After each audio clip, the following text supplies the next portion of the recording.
بسم الله الرحمن الرحيم. قل الحمد لله وسلام على عباده الذين اصطفى الله خير أما يشركون أمن خلق السماوات والأرض وأنزل لكم من السماء ماء فأنبتنا به حدائق ذات بهجة ما كان لكم أن تنبتوا شجرها أإله مع الله بل هم قوم يعدلون أمن جعل الأرض قرارا وجعل خلالها أنهارا وجعل لها رواسي وجعل بين البحرين حاجزا أإله مع الله بل أكثرهم لا يعلمون أمن يجيب المضطر إذا دعاه ويكشف السوء ويجعلكم خلفاء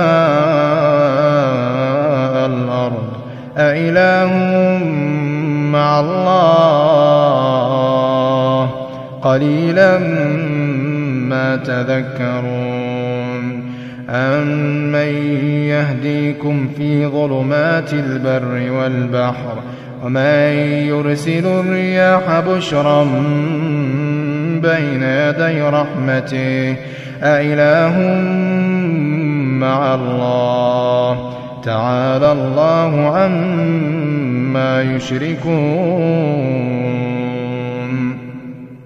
دیا گیا تھا برا تھا، کہہ دو کہ سب تعریف اللہ ہی کے لیے ہے اور اس کے ان بندوں پر سلام ہے جس کو اس نے منتخب فرمایا. بھلا اللہ بہتر ہے یا وہ جن کو یہ اس کا شریک بناتے ہیں؟ بھلا کس نے آسمانوں اور زمین کو پیدا کیا اور کس نے تمہارے لیے آسمان سے پانی برسایا؟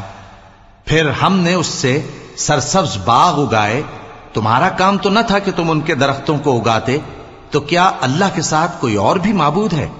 ہرگز نہیں، بلکہ یہ لوگ رستے سے الگ ہو رہے ہیں.